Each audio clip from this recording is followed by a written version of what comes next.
네, 감사합니다. 여호수아 강의 9번째 시간, 변화가 보이지 않는 시간 속을 걸을 때라는 제목으로 하나님 말씀 나누도록 하겠습니다. 나비 효과라는 말 아시죠? 그 미국의 기상학자 에드워드 노턴 로렌츠가 발표한 이론인데요. 그는 기상 관측을 하면서 이 변화무쌍한 날씨를 참 예측하기 힘들었다고 하죠. 그래서 그 이유에 대해서 지구 어디에선가 기상과 전혀 상관없어 보이는 작은 사건 하나가 지구 대기의 상태를 완전히 변화시키는 요인으로 발전되는 경우가 있더라는 것입니다.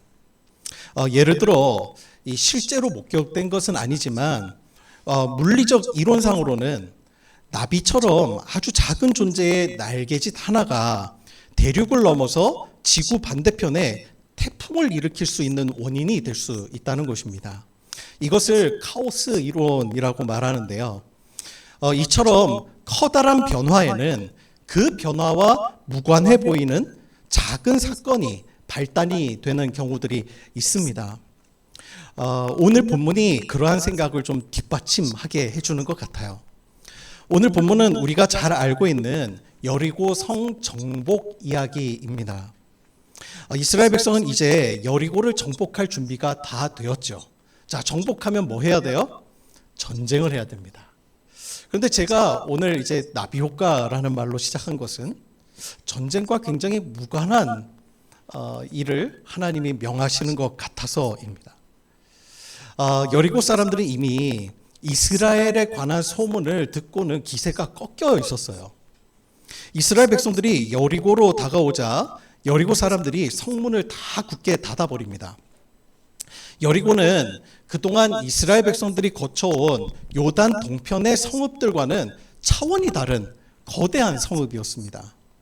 여리고는요, 지금으로부터 한 5,000년 전부터 터를 잡고 살아왔던 지역이라고 해요. 그래서 중동 지역에서는 가장 오래된 그런 도시다라고도 고고학자들이 이야기를 합니다. 그 말은 이 당시로 생각해 보면 여호수아가 정복 전쟁을 할 당시에도 여리고는 이미 한 1500년 이상 된 큰 성읍이었다라고 하는 것입니다. 그 세월 동안 여리고는 수많은 외세의 침입을 경험해 왔을 것이고요. 그때마다 성은 계속 보완되어서 더욱 견고하게 축적되어 왔을 것이죠. 자, 그러면 이러한 견고한 성읍을 정복할 때 여러분 어떤 전략을 우리가 써야 할까요? 우리가 영화에서 보면 흔히 우리가 떠올리는 그런 그림들이 있지 않습니까? 그 공성전이라고 하죠. 그래서 성벽을 무너뜨리는 커다란 왜 투석기 있잖아요. 거기다가 집채만한 이제 돌 바위 같은 거 딱 올려놓고 바위를 빵 날려갖고 성벽 하나씩을 그냥 날려버리는 겁니다. 그러면서 이제 무너뜨리기 시작하면 그 다음에 어때요? 사람들이 와 하고 몰려가면서 이제 그 사다리 딱 놓고 딱 올라가고 정복을 하는 그런 그림이 우리가 익숙하게 생각하는 그런 그림이죠.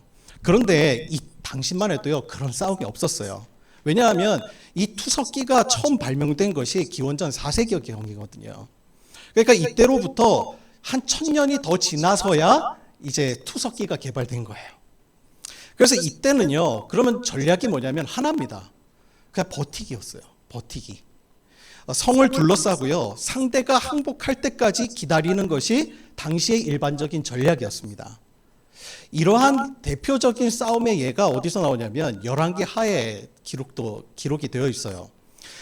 여러분 기억하실지 모르겠는데 북이스라엘의 아람 왕, 그러니까 지금의 시리아 지역이죠. 거기에 베나닷이 이 북이스라엘을 쳐들어옵니다.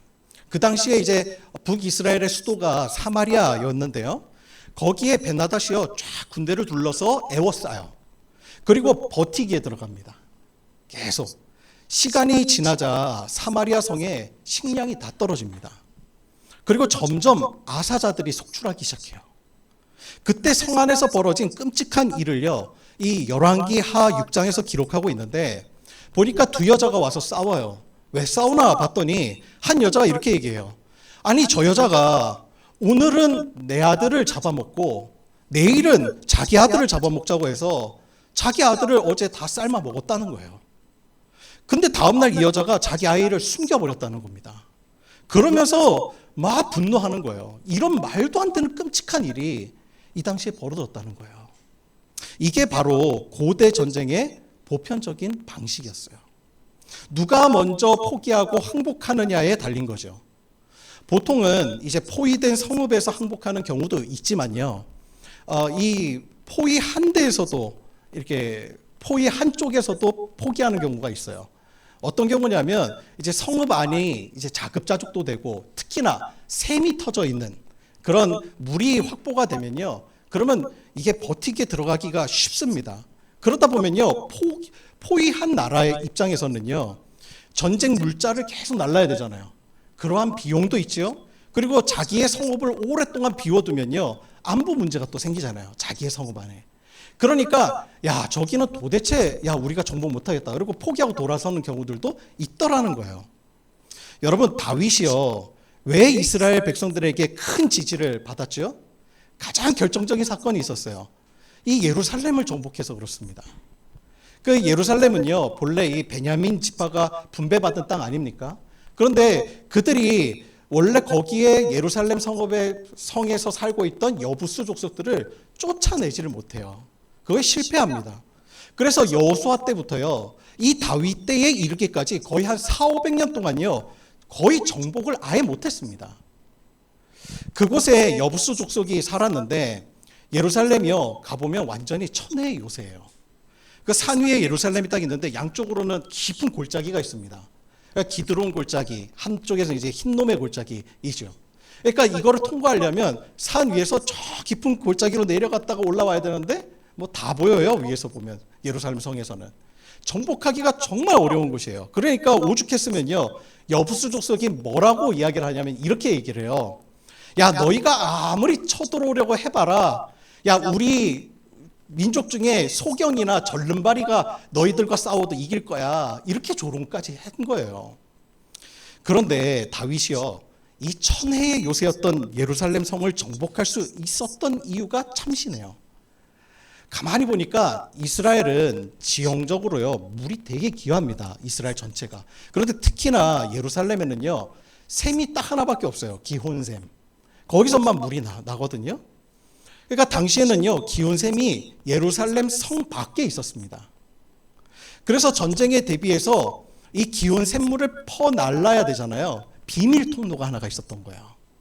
다윗이 가만히 이렇게 지켜보다가 분명히 비밀 통로가 있을 것 같은데 그걸 목격하게 된 거예요. 그래서 그 통로로 기습해 갖고 들어가서 정복을 하게 된 것입니다.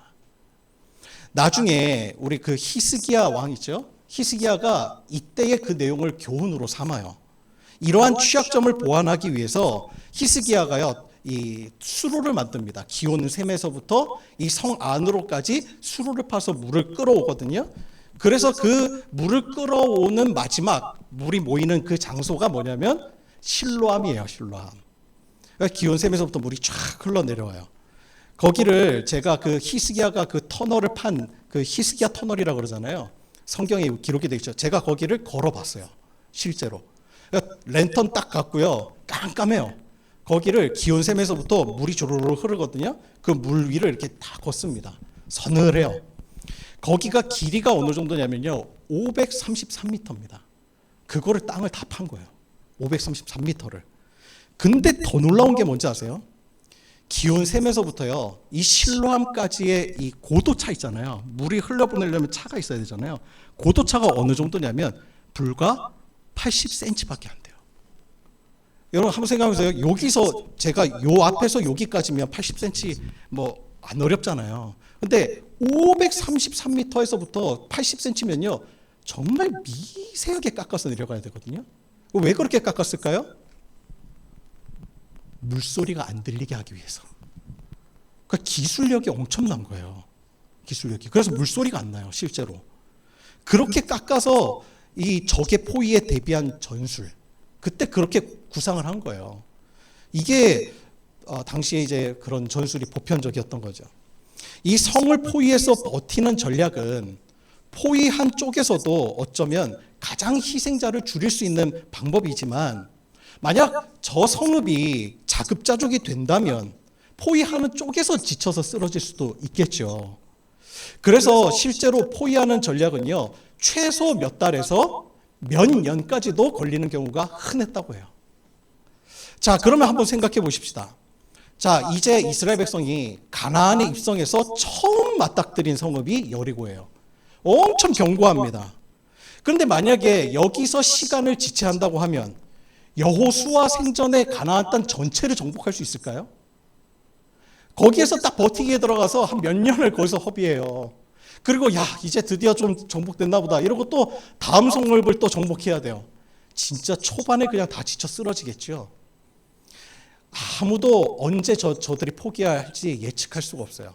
그런데 그럴 때 하나님께서 여호수아에게 말씀하십니다.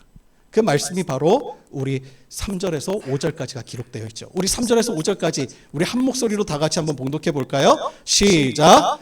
너희 모든 군사는 그 성을 둘러 성 주위를 매일 한 번씩 돌되 6동을 그리하라.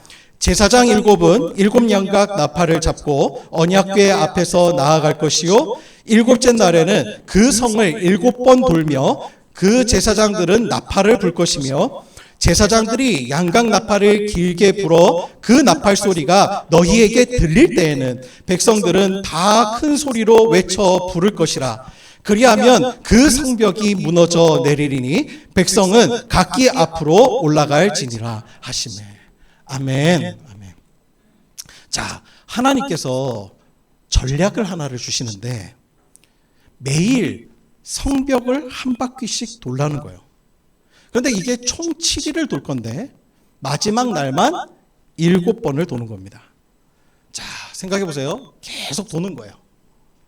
그 외에는 하는 게 없어요. 첫째 날 돌고 그리고 진영에 돌아오면 그냥 자는 거예요. 내일 또 눈 뜨면 또 일어나서 또 돌아요. 그리고 그냥 또 돌아와서 또 자는 거예요. 여러분 한번 생각해 보세요. 이게 무슨 전략이에요? 그죠? 자, 와 하고 이제 뭐 좀 싸워볼 만한데 저들이 기세가 다 꺾였다고 하는데 하나님은 그냥 돌라는 거예요. 성을. 여러분, 여리고 사람들이 성에서 이렇게 내려다 볼 때 어떤 시선으로 봤을까요? 처음에는 이상하다 이러다가 나중에는 얼마나 웃기겠어요. 첫날도 돌아, 둘째 날도 돌아, 셋째 날도 돌아, 계속 돌기만 하는 거예요. 어리석어 보이죠. 그냥 여러분 아까도 얘기했지만 버티는 전쟁이라고 했잖아요. 그냥 버티는 것도 힘들어요. 그런데 스스로 성을 돌면서 체력을 낭비하고 있어요. 인간의 힘이 지금 다 빠져나가고 있어요. 나의 무력함을 하나님이 사용하신단 말입니다. 나를 점점 더 무력하게 만드세요. 하나님은. 그리고 여러분 한번 생각해 보세요. 그렇게 돈다고 해서 우리의 상식적으로, 이론적으로 여러분 성벽이 무너집니까? 안 무너집니까? 절대 안 무너지겠죠. 만약에 여러분 이렇게 생각해 보십시다. 오늘 성을 딱 돌았어요. 그런데 야, 성이 한 10% 무너졌네요? 그럼 어떻게 했어요? 이야, 이거 무너지긴 하는가 보다. 그러면서 오늘 한 2바퀴 돌고 내일 한번 3바퀴 돌아보고 에너지가 쫙 마음이 막 부풀어 오르겠죠. 계속 돌 거예요. 동기부여가 되는 거예요. 그런데 오늘 돌았는데 아무런 변화가 없어요. 내일 돌았는데 모레도 돌았는데 아무런 변화가 없어요. 여리고 사람들이 보기에 한편으로 무서우면서도 야, 웃긴다. 우리가 듣기에 대단한 민족이라고 들었는데 대단한 게 아니라 이렇게 어리석은 민족이었네. 그런데 여러분이 만약 그 당시에 그 땅에 서 있는 이스라엘 백성이라고 스스로 한번 생각해 보세요. 우리 한번 상상해 보십시다. 광야예요. 그 앞에 이제 텐트를 치고 딱 있습니다. 여리고 견고한 성읍이 저기 있어요. 그리고 매일 성을 돌라는 그 여호수아의 말을 들었을 때, 그리고 돌았는데 아무런 변화가 없는 그 성을 매일 한 바퀴씩 돌 때, 여러분 어떤 마음이겠습니까? 이거는 진짜 성읍이 도는 게 아니라 내가 돌아버리지 않겠어요? 내가 돌아버리겠어요. 그죠? 제가 군대 입대하고 들어간 첫 훈련소가요, 홍천의 11사단입니다. 오뚜기 젓가락 부대라고도 하고 그러는데 그 부대가요, 행군으로 진짜 유명한 부대예요. 엄청 행군해요. 엄청 걸어요. 진짜 제 기억에 남는 건요, 행군밖에 없어요. 행군하면 처음에는 이 부대 밖으로 이렇게 쫙 나가 보니까, 그러니까 나들이 나가는 기분이 들어요. 처음에는 너무 좋아요. 이렇게 풍경도 쫙 보고. 근데 나중에 이게 해가 지고 나면요, 홍천에 뭐 가로등도 없잖아요. 캄캄한 밤길을 걷는데요, 나중에는 앞사람 뒤꿈치만 보고 걷는 거예요. 진짜 그렇게 많이 걷는다는 이 11사단도요 매일 행군하지는 않았습니다. 그런데 이스라엘 백성들은 매일 걸어요. 행군이야, 이 군대에서 하는 행군이야 체력도 기르고 또 미래의 전투를 위해서 준비한다고는 하지만, 아니 지금 여리고 성읍을 앞두고 아무런 변화도 없는, 진짜 실전에서 이런다고 한번 생각을 해보세요. 여러분 이해가 잘 안 되죠. 여러분 인생에서 진짜 힘든 순간이 언제인 줄 아세요? 매일매일마다 나는 진짜 열심히 살아가는데, 치열하게 살아가요. 그런데 아무런 변화가 없는, 변화가 감지되지도 않는 그 시간 속에 있을 때, 그때가 인생이 제일 힘들 때 아닙니까? 내가 기도하고 또 기도하고 전도하고 또 전도하고 아무런 변화가 없는 거예요. 제가 고성에 한번 이렇게 휴가 때 한번 갔더니, 고성에 이렇게 가면 왕곡마을이라고 있어요. 여러분 가보신 적 있으세요? 왕곡마을 한번 추천해 드릴게요. 사람들이 이제 이렇게 민속 마을 하면 대부분 뭐 경주, 뭐 부여 이런 데는 떠올리는데, 강원도에도 이 민속 마을, 아주 오래된 민속 마을이 존재한다는 걸 대부분 모르시더라고요. 근데 거기가, 왕곡마을은요 우리나라 국내에서 유일하게 북한식 이 가옥 구조예요. 그리고 초가집으로 해갖고 아주 예쁩니다. 동네가 굉장히 오래된 몇백 년 그대로 내려오는 마을이거든요. 거기 이렇게 산책하면요 진짜 과거로 온 느낌이에요. 근데 거기에 마을을 이렇게 돌다 보면요, 정말 그 기와집으로 저쪽 산 쪽 위쯤에 마을을 내려다 보는 곳에 교회가 있어요. 왕곡, 우리 감리교회더라고요. 저도 처음 알았어요. 그 왕곡 감리교회를 제가 거기를 이렇게 가서 이렇게 봤어요. 보는데 입구에 이렇게 십자가가 있는데요, 십자가 모양도 독특해요. 나무판으로 했는데 나무판을 이렇게 음각이라고 하죠. 그 가운데를 이렇게 파서 뚫려져 있어요. 뚫려져 있고, 신기한 거는 마지막 위쪽은 아예 뚫어져 있어요. 그 십자가 모양이 이렇게 있고, 그리고 위쪽은 그냥 터져 있어요. 어떻게 십자가 모양이 이럴까 하고 설명을 봤더니 십자가가 하늘로 위로 열려 있는 거예요. 그런 의미의 이제 십자가고 굉장히 영감이 있었어요. 그래서 그 초가집 안으로 들어가서 예배당 안에 가서 이렇게 앉아서 주보를 이렇게 봤는데, 제가 기도 제목 보고 깜짝 놀랐습니다. 이분들이요 남북 통일, 한반도를 위해서 70년을 기도한 교회예요. 정말로요. 여러분 생각해 보세요. 이게 우리가 한반도 위해서 가끔 이렇게 어떤 특별한 이벤트 있을 때는 우리 모여서 막 기도하잖아요. 그런데 기도했는데 어떨 때는 막 분위기가 되게 좋아요. 그러다 갑자기 냉각기에 또 들어가요. 그러고는 갑자기 또 서로 막 미사일을 쏘고 이러면요, 여러분 이게 한두 번이지, 이게 이 정도 세월이 딱 지나면 마음이 참 주저앉기가 쉽습니다. 여러분 진짜 기도가요 인내의 싸움이에요. 그 시간, 변화되지 않는 그 시간을 인내하면서 지속적으로 기도한다는 게 결코 쉬운 일이 아닙니다. 여러분 우리의 삶도 마찬가지 아니에요? 변화가 보이지 않으면 오늘 나의 노력과 반복되는 일상이 너무 무료하고요, 심지어는 의미 없어 보이기까지 해요. 이스라엘 백성들은 요단강을 건넜을 때, 그리고 여리고 성에 대한 그 두 정탐꾼의 보고를 들었을 때, 그들은 전투 의지가 엄청나게 올라왔을 겁니다. 사기가. 하나님께서 이제 말씀만 하시면 내가 나가서 싸우겠습니다, 정복하겠습니다. 얼마나 그들의 사기가 컸겠어요. 소리쳤을 거예요. 눈빛은 아주 비장하고 하늘을 찌를 듯한 그 목소리. 우리도 마찬가지 아닙니까? 예수 믿고 구원의 은혜를 경험하고 나면 그런 생각이 들잖아요. 내가 지금 주님을 위해서 당장 죽을 수도 있겠다. 그런 각오가 우리 안에 올라오지 않습니까? 내가 세상 모든 영혼들을 내 품 안으로 다 끌어안을 수 있을 것 같은 마음도 듭니다. 주님이 저더러 선교지 가라고 하면 내가 지금 당장이라도 주님 말씀 따라서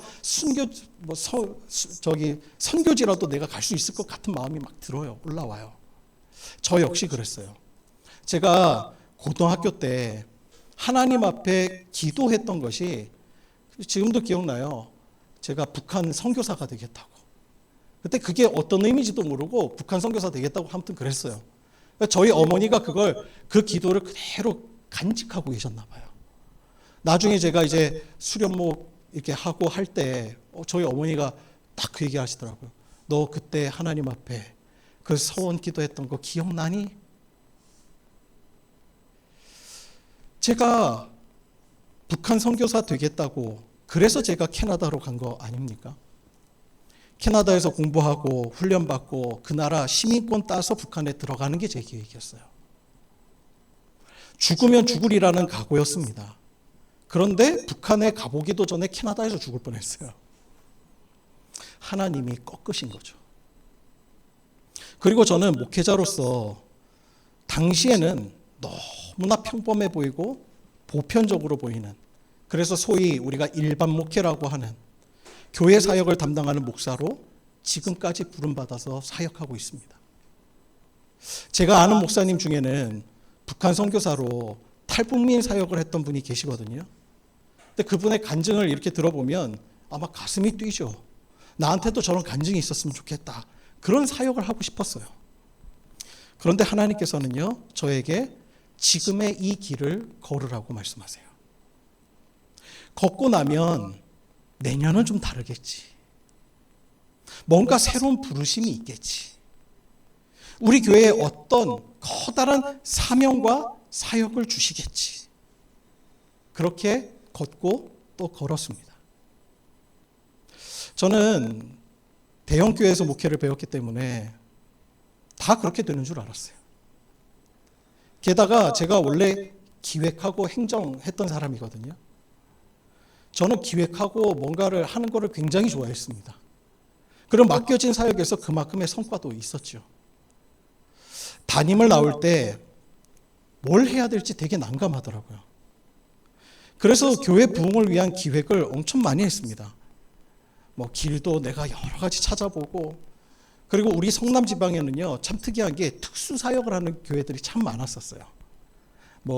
이렇게 노숙인들 섬기고 밥 해주는 교회도 있고, 어린이 도서관 하는 교회도 있고, 특수 사역하는 교회들이 많습니다. 외국인 노동자들 이런 것도 있고요. 그래서 우리도 그런 사역을 해야 하나? 우리는 어떤 걸 해야 하나? 이것저것 시도도 많이 해봤습니다. 그런데 하나님께서는요, 저를 그냥 걷게 하셨습니다. 제가 가지고 있던 강점이 사실 개척교회에서는 필요가 없는 것이 대부분이었어요. 제가 지금도 기억나요. 처음에 딱 교회에 나와서 당시에 새벽기도 딱 오면 아무도 없거든요. 근데도 불구하고요, 큐시트 만들어요. 만들어갖고 순서대로 만들고, 그게 왜 필요합니까? 그게 습관이 된 거예요. 그리고 시간도 특별히 나갈 일이 없는데 집에 앉아있으면 막 불안하고, 그리고 저만 불안한 게 아니라 저를 쳐다보는 애들도 이상하다는 표정으로 봐요. 기쁨이가 아기 때인데 아빠가 왜 집에 있을까? 아빠가 잘렸나? 이런 생각으로 쳐다봤던 것 같아요.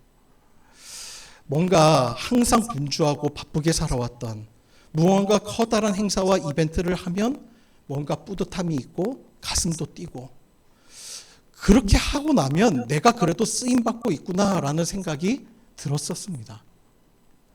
그런데 하나님은 그저 보편적인, 제가 생각하기에 너무나 따분해 보이고 무료해 보였던 그 일반 목회의 길을 지금까지 걷게 해 오셨습니다.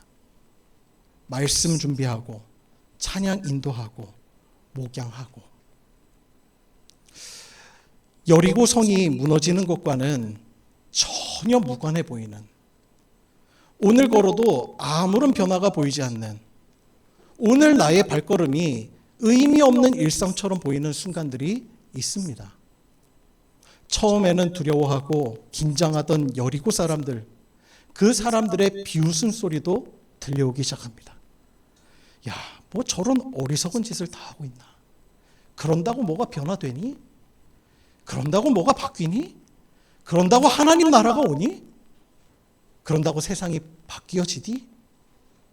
그런 비웃음 소리요. 그런데 맞습니다. 믿음의 삶이란 세상이 보기에 어리석은 거예요.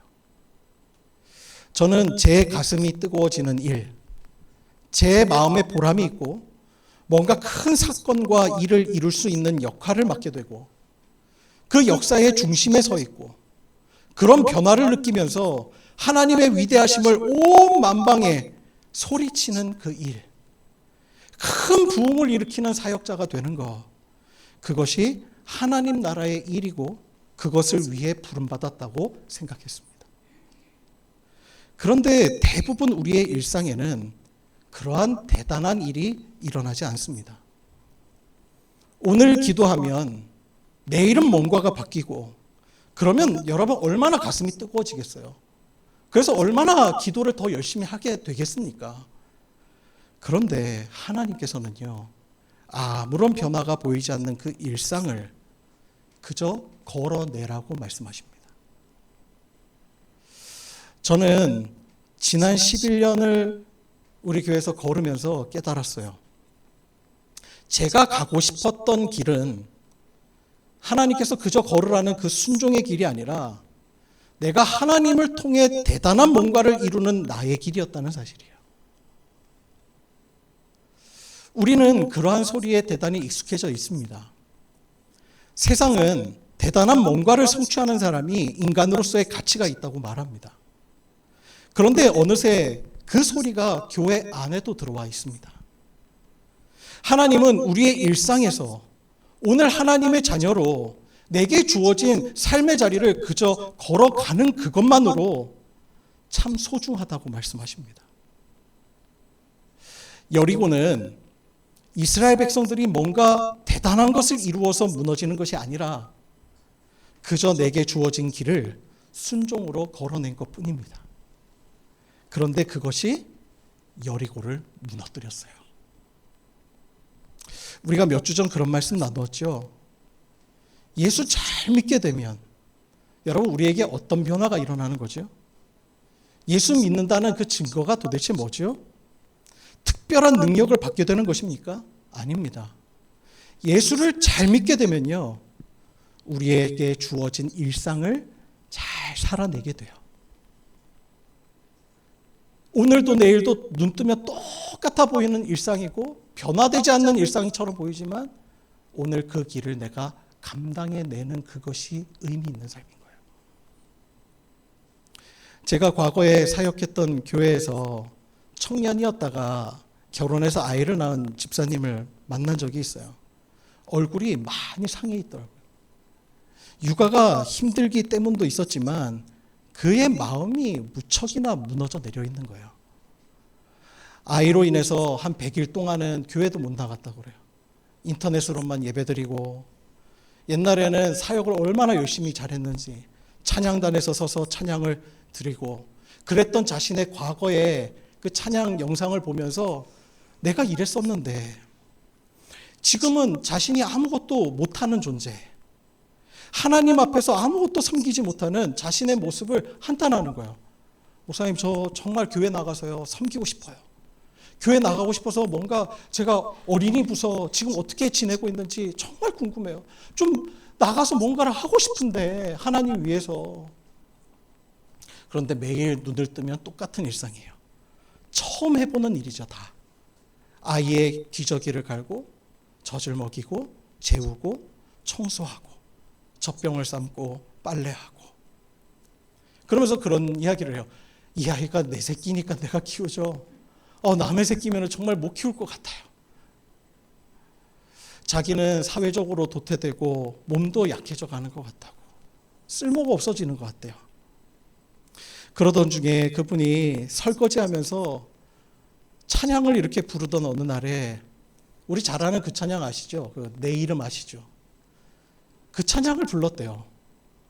나를 지으신 주님 내 안에 내 이름 아시죠?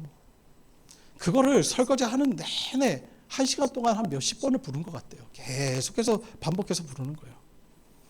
그런데 그때 문득 주님이 자신에게 그런 말씀을 하시는 것처럼 느껴졌다는 거예요. 네가 찬양단을 섬겨서 교회학교 교사를 하여서가 아니라 네가 나에게는 귀하다. 무언가를 해서가 아니라 존재가 귀한 거예요. 내가 무언가를 해서 내가 귀하다고 생각하는 것은 나의 생각입니다. 하나님의 생각 아닙니다. 삶에서 의미를 찾을 수 없다는 사람들이 있습니다. 하나님을 위해서 무언가를 하고 싶은데, 그래서 때때로는요, 한 번씩 단기 선교도 나가고 봉사도 하고, 그러면 죄송한 말이 표현이지만 그 약발이 한 6개월은 가요. 가슴이 뜨거워집니다. 그것이 지나고 나서 일상을 걸어가면 또다시 무력해지는 나를 발견할 때가 있어요. 내가 지금 뭐 하고 있나? 그런데 여러분 그거 아세요? 우리가 나의 삶이 무의미하게 느껴지는 이유는 어떤 의미를 어떤 성취나 결과에서 찾으려 하기 때문은 아닐까요? 그런데 진정한 삶의 의미는 그 과정을 살아내는 것에 달린 것 아닙니까? 여리고성이 무너졌기 때문에 이스라엘 백성들이 귀한 것이 아니라 아무런 변화도 일어나지 않는 그 시간 속에서 의미 없이 매일 반복해 걷는 그 일상의 발걸음을 하나님 이름 하나 때문에, 하나님이 말씀하셨다는 그거 하나 때문에 굉장히 하찮아 보이지만 내 생각으로는 납득도 안 되고 이해도 안 되지만, 그래서 나를 쳐다보는 저 여리고 백성들이 나를 비웃고 어리석다고 말하지만 하나님 하나 때문에, 하나님을 사랑하기 때문에, 그래서 내가 오늘 이 걸음을 또 발걸음을 옮깁니다. 그 순종으로 오늘의 일상을 걷기에 귀한 거예요. 그렇게 아무 변화 없는 시간을 걸었기에 여러분 여리고가 무너졌어요. 눈에 아무 변화가 없는 그 시간은요, 사실 하나님의 편에서 바라보면 큰 변화의 시작점인 거예요. 한국교회가 요즘 세상으로부터 주목받고 있습니다. 좋은 의미에서가 아니라 그렇지 못한 의미에서입니다. 그동안 한국교회는 세상의 빛과 소금이 되자고 말해왔어요. 한국 사회에 큰 역할을 하자고 말했고, 그러한 비전을 우리가 또 외치면서 크고 작은 집회와 각종 훈련을 받아왔습니다. 사회 각계각층으로 정치, 사회, 예술, 문화 등 훈련된 제자를 파송해서 한국 사회에 하나님 나라를 세우자고까지 이야기했습니다. 그런데 왜 우리 한국교회는 한국 사회에서 지탄을 받는 것입니까? 하나님께서는 그저 나에게 주신 일상을 잘 걸어가라고 하셨는데 우리는 우리의 의욕을 앞세웠기 때문은 아닐까요? 가슴 뜨거움이 없는 일상의 길을 걷기보다 대단한 성취를 이루기 원하는 우리의 욕심 때문은 아니었습니까? 하나님 나라는 그런 나라가 아닙니다. 하나님께서는요, 우리에게 효율적으로 일하라고 말씀하시지 않아요. 대단한 무언가를 바라시는 것도 아닙니다. 너에게 주어진 그 일상을 그 속에서 신실하게 살아내라고 말씀하세요. 오늘 말씀을 보세요. 이 여리고성을 도는 사람들은요, 훈련받은 군대들만이 아니었습니다. 어린 아이서부터, 거기에는 장애인도 있었을 거고 노인에 이르기까지 모두가 함께 걷는 길이었어요. 오늘 말씀해 보면 맨 앞에 누가 있어요? 군대가 있고요. 맨 양 앞과 뒤에 군대가 있고 그 군대 뒤에 제사장들이 섭니다. 그 말은요, 만약에 군대만 걸었다면 군대만 걸었다고 얘기하겠죠. 그 말은 모두가 다 같이 함께 걷는 길이었다는 거예요. 여러분, 그 길을 걸을 때 쉬웠을까요? 어려웠을까요? 어려웠겠죠. 결코 쉬운 길 아닙니다. 여러분, 사람은요, 혼자 걸을 때가 편해요. 함께 걸을 때가 정말 어렵습니다. 어려운 사람, 또 아이들의 징징거림, 노인들, 한 사람 한 사람씩 다 챙기면서 걸어야 돼요.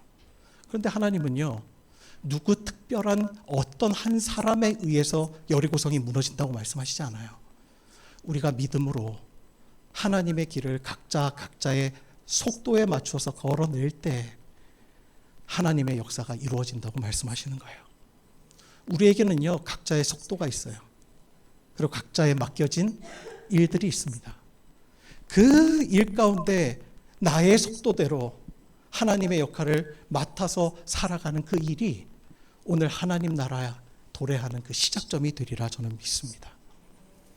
여러분, 아무것도 아니어 보이는 나 한 사람. 여러분, 한국교회의 위기가 뭐죠? 성장이 멈춘 것일까요? 성장은 우리의 목적도 목표도 아닙니다. 진정한 위기는 주어진 일상의 그 길 걷기를 등하시한 채 나의 길을 고집하는 거예요. 사사기 한번 보세요. 사사기에 보면 다 자기 소견에 옳은 대로 행해요. 그 시대에 하나님을 그들이 안 믿었습니까? 하나님을 믿었어요. 제사도 있었습니다. 그런데 그들이 하나님을 섬기고자 했던 그 행실은요, 자기가 원하는 방식대로 하나님을 섬긴 거예요. 그게 이스라엘을 무너뜨리는 일이었습니다. 여러분, 여러분의 일상이 귀합니다. 하나님의 사람이기에 감내하고 인내하고 품어내고 때로는 상처를 받아도 때로는 배신을 경험해도 사람들이 어리석다고 비웃어도 예수님이 걸으셨던 그 길, 그리스도의 그 양심 하나 품고 나의 삶을 품고 살아가는 그 일상이 바로 변화의 시작인 거예요. 나 한 사람이 뭐 양심 가지고 내가 음식 장사를 하나 해도 내가 뭐 원산지 표시 하나 조금 어기는 거 그거 한다고 해서 뭐 세상이 달라져? 달라져요. 왜? 하나님이 그 마음을 보고 계시니까요. 아무것도 아닌 나 한 사람, 작은 행동처럼 보이지만요, 그것이 여리고를 무너뜨립니다. 그 삶을 통해 하나님 나라는 시작되는 거예요. 여러분, 하나님 나라는 먼 미래에 우리가 성취할 나라가 아니라 지금 여기 이곳에서 하나님 말씀 따라 발걸음을 뗄 때 이미 시작된 줄 믿습니다. 그 주님의 길을 걷는 여러분을 주님의 이름으로 축원합니다.